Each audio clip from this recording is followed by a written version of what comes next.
type of CCs. There's casual and cool. That would be me. Okay. That would be Ryan. And if you were casual, I don't know if corny would not apply. So the Matrix suit look definitely works. Man. And as for you, Charlie, hold on, Max. As for you, Charlie, I must say, no matter how our style looks, the outfit that right there, Charlie, Ryan, it's on time. Ryan, if Stephen A. says, if Stephen A's opinion is it would be corny, he knows more about that than about corniness than anyone, so I'll just have to defer to him.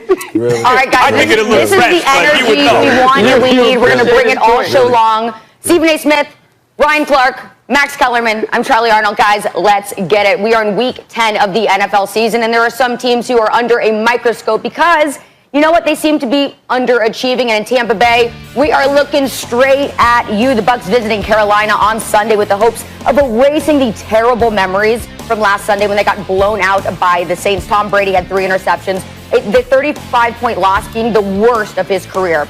Bruce Arians was not shy about calling his quarterback out for Sunday's meltdown, and here's what Tom Brady had to say.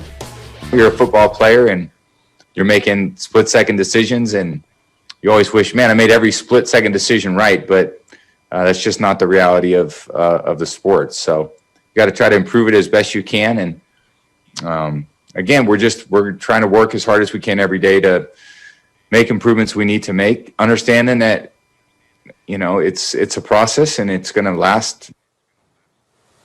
All right, Tom Brady obviously knows he made some mistakes. Bruce Arians calling his quarterback out for the second time this season. So, Max, let me start with you here. Who needs to deliver more on Sunday? Is it Brady or is it Arians? Obviously, Tom Brady. When the Bucs were flying high, Brady got enormous credit. I don't remember anyone talking about Bruce Arians has really coached this team up. This was a 7-9 team last year, whose quarterback, yes, he did pass for over 5,000 yards and threw 30 touchdowns. There's upside there. No risk it, no biscuit, right, according to Arians. But he also threw 30 interceptions and handed the other team 112 points. So everyone knew. Just put a competent quarterback back there. Is not going to turn the ball over 15 times. You're 9-7. Tom Brady, the over and under was 9.5 games, right? It's got to be at least 10 wins. And then Gronk shows up.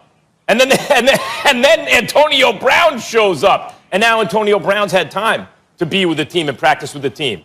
And Godwin and Evans and everybody's available, right?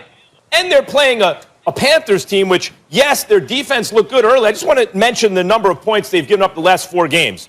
23, 27, 25, 33.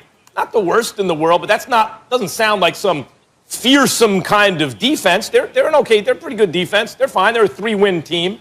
No, Tom Brady was given so much credit, as a matter of fact. What do we all start talking about? Look at how already Brady is commanding the offense. It's changing into a Tom Brady offense. Not so much no risk it, no biscuit, shots down the field and all that. It's much more the kind of offense Tom Brady wants to run. Look at how he's brought this team together during COVID. Look at how they responded. I even said that again, after the mental breakdown against the Bears, including Brady's. Look at how they responded the next week. Mistake-free football. They didn't play mistake-free football last week. And by the way, this is a team with an offense, with a defense, with an embarrassment of riches at this point on offense with all the receivers, including AB, one of the greatest who ever did it, with a little bit of time under his belt now with the team. It's not just like 3 practices first week. It's the 2nd game already.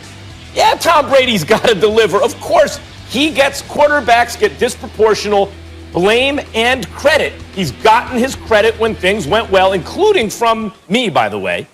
Now things aren't going well. I expect a bounce-back game, Stephen A., but he's better have one.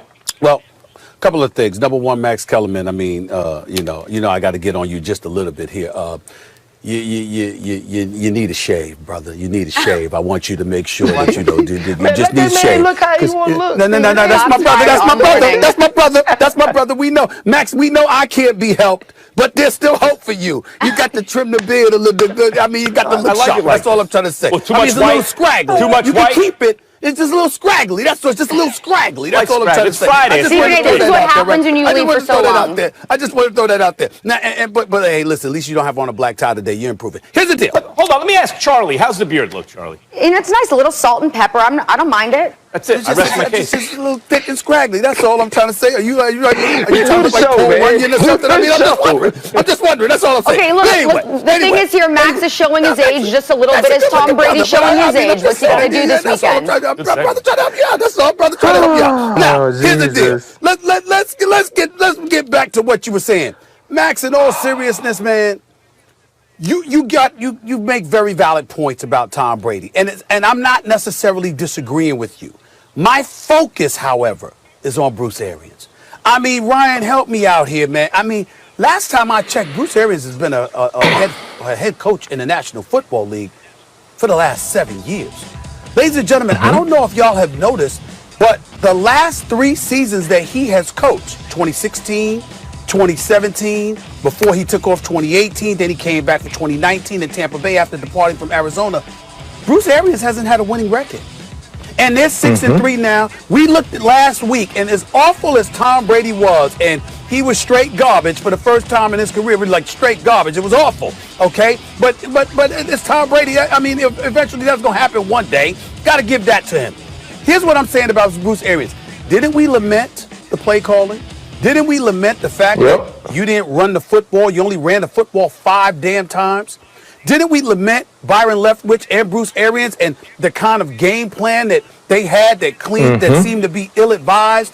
And then you combine that with the fact that this dude is a former offensive coordinator who really made a name for himself, not just in Pittsburgh, but then when he was in Indianapolis and Chuck Pagano came down with cancer and he had to battle that, and Bruce Arians filled in for the last 12 games and went 9-3 and really, helped Indy in a great way, which ultimately got him the head coaching job in Arizona. The bottom line is when you look at Bruce Arians, he is an experienced coach, respected throughout the league. No one questions his knowledge about the game of football. We certainly love his personality. Well, when you gonna produce? The fact of the matter is that when we look at Tom Brady and we're seeing him and him struggling the way that he's struggling, of course he cannot be absolved. All I'm trying to say is that this is not a novice head coach. This is an experienced coach who's obviously experienced enough with enough cachet to call out the great Tom Brady. So why can't he be held accountable for what he's not doing? The Tampa Bay Buccaneers have the 3rd worst rushing attack in the National Football League. Ronald Jones is no scrub. Leonard Fournette is no scrub. LaShawn McCoy, Shady McCoy, even though he's getting up there in age, he is damn sure no scrub.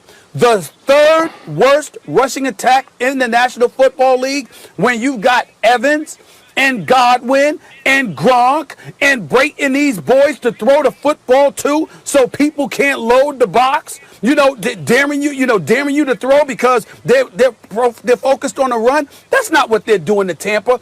You should be able to do a multitude of things and not put everything on the shoulders of a 43-year-old quarterback. You got him the personnel, but it's up to you, Bruce Arians, to know how to utilize it. We expect that from this man, and we should continue to expect that from that man. All I'm saying is you can't completely absolve him. We got to mention him too.